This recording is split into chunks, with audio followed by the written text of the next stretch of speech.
자유를 향한 동구권의 저항과 소비에트의 폭력적 대응. 1956년은 소비에트에게 있어 놀랄만한 해였다. 스탈린 치하에서는 허용되지 않았던 티토와 유고슬라비아의 노선은 오류를 낳았고, 스탈린의 후임자인 후르쇼프와 불가니는 이 오류를 근본적으로 해결하기 위해 베오그라드를 방문했다.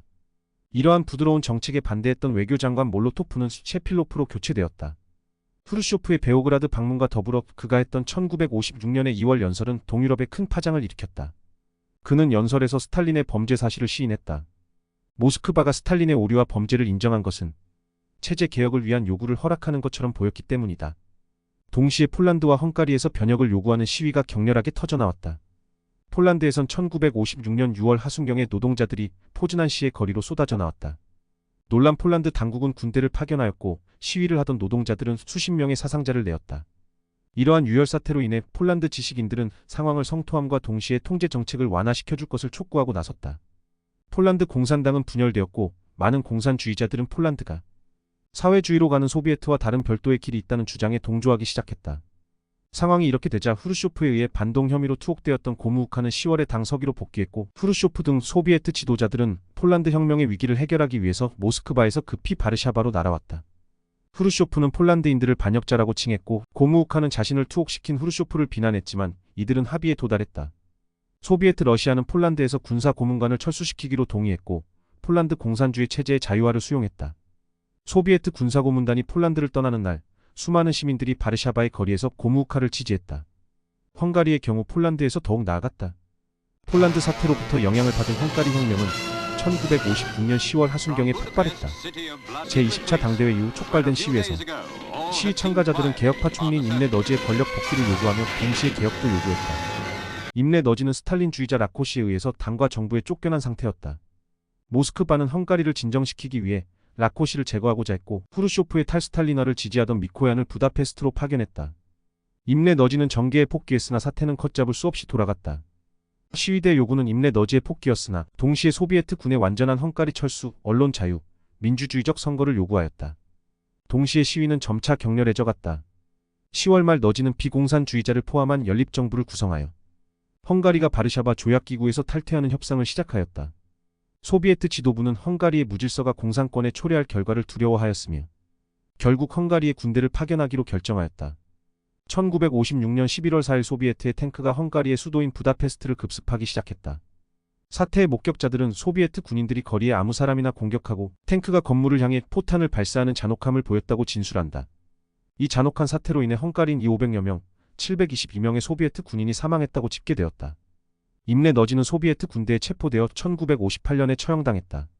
서구 열강은 이러한 헝가리 사태에 개입하는 것을 주저했지만 소비에트가 벌인 폭력적 사태에 서구는 큰 충격과 함께 적개심을 불태웠다.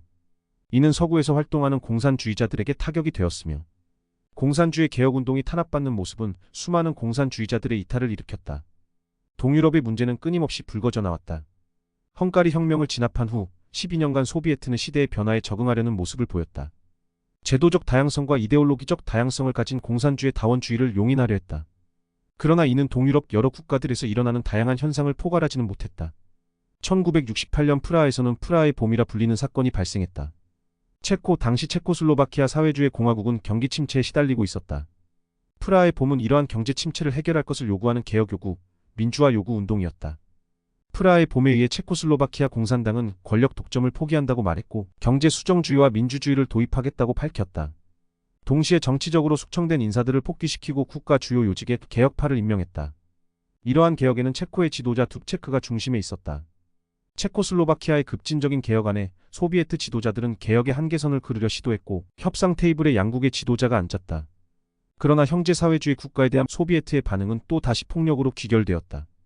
1968년 8월 20일에 소비에트 군대는 바르샤바 조약기구, 동맹국의 군대를 포함하여 50만의 대병력으로 체코슬로바키아를 침공하여 점령하였다.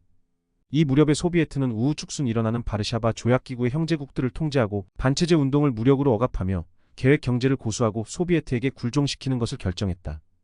결국 체코를 침공하는 일은 사회주의적 국제주의 행동으로 정당화되었다. 이는 암묵적으로 지도자의 이름을 따 브레즈네프 독트린으로 불렸다.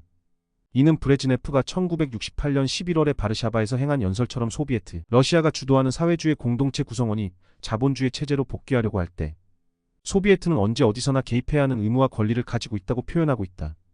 소비에트의 개입은 수많은 유럽 사회주의자로부터 외면받았다. 브레즈네프 시기 또 한 번의 군대 동원이 있었다. 1979년 12월 말에 있었던 아프가니스탄 침공이다. 아프가니스탄은 모하마드 자히르 샤에 의해 통치되고 있었으나 1973년 왕의 사촌인 모하마드 다우드 칸에 의해 쿠데타가 발생하면서 독재국가가 되었다. 그러나 1978년 좌익계 군인들이 다시 쿠데타를 일으켜 다우드 칸을 몰아내고 아프가니스탄 인민민주당의 할크파가 전국 주도권을 장악하여 공산 정권을 수립하게 된다. 이에 지방의 여러 부족과 무자헤딘 반군 게릴라가 일어나 공산 정권에 저항하였다.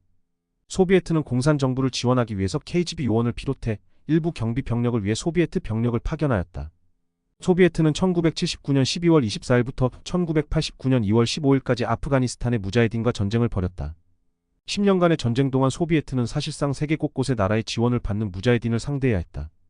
무자헤딘은 소비에트를 견제하는 미국의 지원은 물론 사우디아라비아, 리비아, 이란, 인도네시아, 이집트, 파키스탄 등 이슬람 국가들의 지원을 받으며 싸웠다. 심지어 중국마저도 무자헤딘을 지원했다. 결국 1988년 6월 체결된 평화협정을 기반으로 1년에 걸쳐 소비에트의 군대는 얻은 것 없이 천천히 철수했다. 아프가니스탄 전쟁의 비용 부담은 훗날 소비에트가 해체되는데 영향을 주었다.